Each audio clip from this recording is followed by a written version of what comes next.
Hi అండి, welcome to simply bar channel. ఈరోజు recipe వచ్చి ఉసిరికాయ పచ్చడి ఎలా చేసుకోవాలో చూద్దామండి. చాలా ఈజీ ప్రాసెస్ అండి, ఎక్కడ స్కిప్ చేయకుండా చూడండి. నేను ఇక్కడ 1/2 kg వరకు ఉసిరికాయల్ని తీసుకొని బాగా కడిగి పెట్టుకొని తుడిచిపెట్టుకున్నాను అనమాట. తర్వాత స్టవ్ పైకి ఒక ప్యాన్ తీసుకొని అందులోకి 1 స్పూన్ వరకు మెంతులు వేసుకొని బాగా రెడ్ కలర్లోకి వచ్చేంత వరకు ఫ్రై చేసుకున్నాను. సిమ్లో పెట్టానన్నమాట.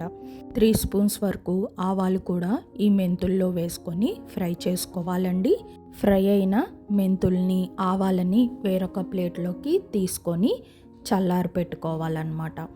ఇవి చల్లారిన తర్వాత మిక్సీ గిన్నెలో వేసుకొని పౌడర్ చేసి పెట్టుకోవాలి.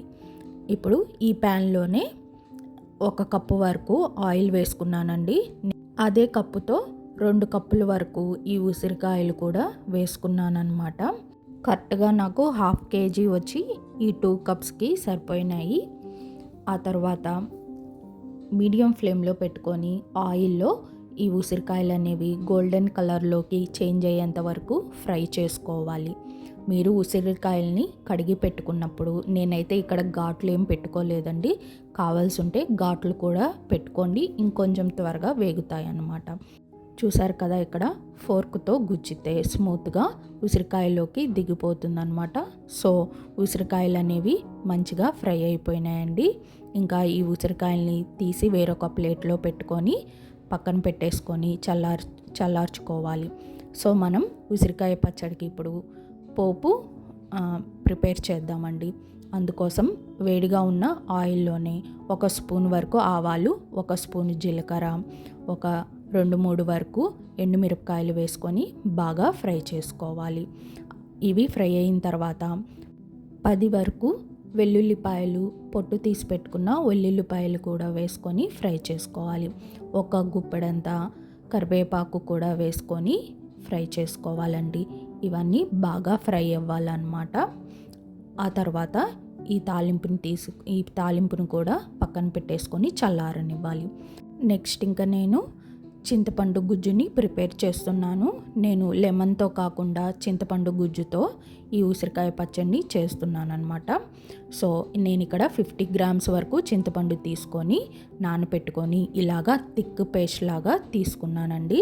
ఈ చింతపండు గుజ్జుని బాండిల్లో వేసుకొని బాగా ఇంకొంచెం థిక్గా అయ్యేంత వరకు ఉడికించుకోవాలన్నమాట. ఆ తర్వాత ఈ ఉడికించి పెట్టుకున్న చింతపండుని పక్కన తీసి పెట్టుకొని చల్లార్చుకోవాలి.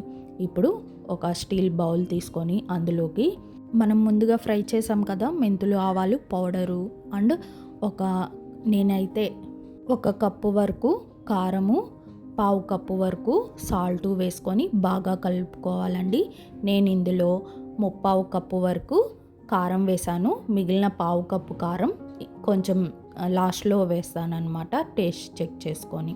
సో వీటన్నిటిని కారము, మెంతి పొడి అండ్ ఈ ఉప్పుని బాగా కలుపుకోవాలి. ఆ తర్వాత వీటిలోకి ఈ పౌడర్లోకి ఉసిరికాయలు కూడా వేసుకొని బాగా కలుపుకోవాలి. ఇవన్నీ బాగా మిక్స్ అయిన తర్వాత మనం పోపు ప్రిపేర్ చేసాం కదా, ఆ తాలింపుని తీసుకొని ఈ ఉసిరికాయలు అండ్ కారంలోకి వేసుకొని బాగా కలుపుకోవాలన్నమాట. నేను ఇందాక కొలతలు చెప్పాను కదా, ఆ steel cup, glass bowl same ఒకే కొలత అండి. ఉడికించి పెట్టుకున్న చింతపండు గుజ్జును కూడా వేసుకుంటున్నాను. సగమే వేసుకున్నానండి, మిగిలిన సగం కొంచెం లాస్ట్లో వేస్తానన్నమాట. చూసారు కదా, ఇప్పుడు ఆ గుజ్జును కూడా ఈ ఉసిరికాయలోకి వేసుకొని బాగా కలుపుకోవాలి. అండ్ టేస్ట్ చెక్ చేసుకొని నేను ఇప్పుడు మిగిలిన 1/4 కప్పు కారాన్ని కూడా వేసి కలుపుకుంటున్నాను. ఆ తర్వాత మిగిలిన ఇంకొంచెం సగం గుజ్జు ఉంది కదా, చింతపండు గుజ్జు, ఆ గుజ్జు కూడా వేసుకొని బాగా కలుపుకుంటున్నాను. ఆ తర్వాత టేస్ట్ చెక్ చేసుకోండి. మీరు అవసరమైతే ఉప్పు కానీ కారం కానీ ఇంకొంచెం కలుపుకునే పని అయితే కలిపేసుకోండి. చూసారు కదా, ఉసిరికాయ పచ్చడి అనేది రెడీ అయిపోయిందండి. స్టీల్ బౌల్లో మాత్రం ఉంచొద్దు. నాకు జస్ట్ ఈ బౌల్లో ఈ పచ్చడి అనేది మిక్స్ చేసుకోవడానికి కంఫర్ట్గా ఉండిద్దని దీంట్లో కలిపానండి. సో నెక్స్ట్ మాత్రం ఇవన్నీ బాగా మిక్స్ చేసుకున్నాక గాజు బౌల్లో కానీ ప్లాస్టిక్ బౌల్లో కానీ వేసుకొని పెట్టుకోండి. తర్వాత 24 అవర్స్ తర్వాత ఒకసారి బాగా కలుపుకోండి. మళ్ళీ నెక్స్ట్ 24 అవర్స్ తర్వాత ఇంకొకసారి కలుపుకోండి. ఇంకా మూడో రోజు ఓపెన్ చేసుకొని ఒకసారి కలుపుకొని ఉప్పు సరిపోయిందో లేదో చూసుకోండి. ఎందుకంటే ఉప్పు అనేది తక్కువ ఉంటే పచ్చడి పాడవుతుందన్నమాట. సో మీరు ట్రై చేయండి, ఈ రెసిపీ ఎంజాయ్ చేయండి. Please support simply bar channel. Thanks for watching.